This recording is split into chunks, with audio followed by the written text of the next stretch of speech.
السلام عليكم ورحمة الله وبركاته. الحمد لله والصلاة والسلام على رسول الله. أما بعد فقد قال جل وعلا في محكم تنزيله: يا أيها الذين آمنوا كتب عليكم الصيام كما كتب على الذين من قبلكم لعلكم تتقون.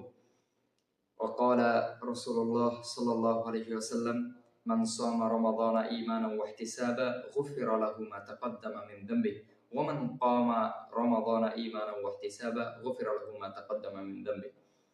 সর্বাগ্রে প্রশংসা জ্ঞাপন করছি আল্লাহ রাব্বুল আলামিনের জন্য, যে মহান প্রতিপালক, আমাদের সৃষ্টিকর্তা, যে মহান প্রতিপালক, আমাদের রিজিক দাতা, যে মহান প্রতিপালক একটি সময়কে অপর সময়ের উপরে প্রাধান্য দিয়েছেন, যে মহান প্রতিপালক একটি স্থানকে অপর স্থানের উপরে প্রাধান্য দিয়েছেন, যে মহান প্রতিপালক একজন মানুষকে অপর মানুষের উপরে প্রাধান্য দিয়েছেন। তার ধারাবাহিকতায় আল্লাহ রাব্বুল আলামিন রমজানুল মুবারক মাসকে 11টি মাসের উপরে প্রাধান্য দিয়েছেন এবং মর্যাদাবান করেছেন। আল্লাহ রাব্বুল আলামিন এই রমজান মাসেই নাজিল করেছেন মহাবিশ্বের মহাবিশ্বয় পবিত্র কালামুল্লাহ। আল্লাহ রাব্বুল আলামিন বলেন: শাহরু রমাদান আল্লাযী উনজিলা ফীহিল কুরআন হুদাল লিন-নাসি ওয়া বায়্যিনাতিন মিনাল হুদা ওয়াল ফুরকান। আল্লাহ রাব্বুল আলামিন এই মাসে আরো একটি রাত দিয়েছেন, যে রাতকে তিনি করেছেন হাজার মাসের চেয়ে উত্তম। আল্লাহ রাব্বুল আলামিন বলছেন: লাইলাতুল কদরি খায়রুম মিন আলফি শাহর।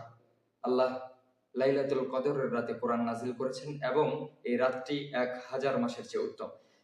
সেই সাথে এই রাতটি শুধুমাত্র রমজানুল মুবারকেই পাওয়া যায়, অন্য মাসে এই রাতের উপস্থিতি অসম্ভব। সম্মানিত দিনী ভাই, সুতরাং আমরা সকলেই রমজানুল কারীমের সম্মান, মর্যাদা এবং গুরুত্ব কম বেশি সকলেই জানি। আসন্ন রমজানকে ঘিরে আমরা ধারাবাহিক কিছু আলোচনা করার চেষ্টা করব ইনশাআল্লাহ। ওয়া মা তাওফীকি ইল্লা বিল্লাহ, আলাইহি তাওয়াক্কালতু ওয়া ইলাইহি উনীব। প্রিয় দিনী ভাই ও বোন, আল্লাহ রাব্বুল আলামিন রমজানুল মুবারককে দিয়েছেন মানুষের হিদায়াতের জন্য। আল্লাহ বলছেন: শাহরু রমাদান আল্লাযী উনজিলা ফীহিল কুরআন হুদাল লিন-নাস ওয়া বায়্যিনাতিন মিনাল হুদা ওয়াল ফুরকান। আল্লাহ রাব্বুল আলামিন রমজানে কোরআন নাজিল করেছেন, যে কোরআন হচ্ছে মানুষের হিদায়াতের বাণী, যে কোরআন হচ্ছে মানুষের পথ প্রদর্শক। আল্লাহ রাব্বুল আলামিন রমজানে নফল ইবাদতগুলোকে ফরজের সমপরিমাণ মর্যাদা দান করেন এবং ফরজ ইবাদতগুলোকে তার দ্বিগুণ মর্যাদা দান করেন। সুবহানাল্লাহি ওয়া বিহামদিহি সুবহানাল্লাহিল আযীম। রমজান এমন মাস, যে মাসে আল্লাহ রাব্বুল আলামিন জান্নাতের সমস্ত দরজাগুলোকে খুলে দেন, এমনকি কোনো দরজাই আর বন্ধ থাকে না, এবং জাহান্নামের সকল দরজাগুলোকে বন্ধ করে দেন এবং কোনো দরজাই আর খোলা থাকে না। শুধু তাই না, আল্লাহ রাব্বুল আলামিন এই মাসে সকল অবাধ্য জিনগুলোকে, দুষ্ট জিনগুলোকে শৃঙ্খলাবদ্ধ করেন, যাতে তারা মুমিন বান্দাদের ইবাদতে, মুমিন বান্দাদের নেক কাজে ব্যাঘাত ঘটাতে না পারে।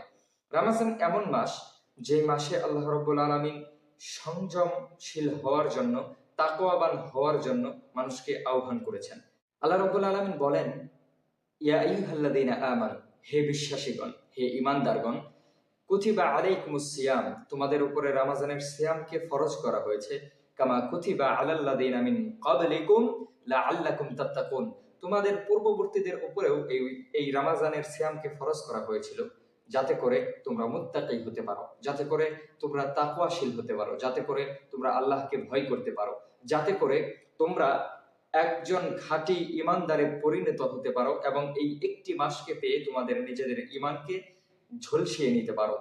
রমজানের আগমনের উদ্দেশ্যই হচ্ছে মানুষের অন্তরের পরিবর্তন ঘটানো, মানুষের ঈমানকে নবায়ন করা, মানুষের তাকওয়াকে বৃদ্ধি করা। এই তাকওয়ার একটি অংশ হচ্ছে আল্লাহ রাব্বুল আলামিনের হকগুলোকে আদায় করার পাশাপাশি মানুষের হকগুলো আদায় করা।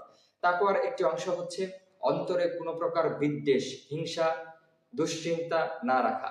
তাকওয়ার একটি অংশ হচ্ছে মানুষের সাথে হাসি মুখে কথা বলা, মানুষের সহযোগিতায় নিজেকে নিয়োজিত রাখা, পারস্পরিক সহমর্মিতা, ভালোবাসা এবং সৌহার্দ্যপূর্ণ আচরণের মাধ্যমে একটি সুশীল, সুস্থ এবং নৈকট্যপূর্ণ সমাজ বিনির্মাণ করা।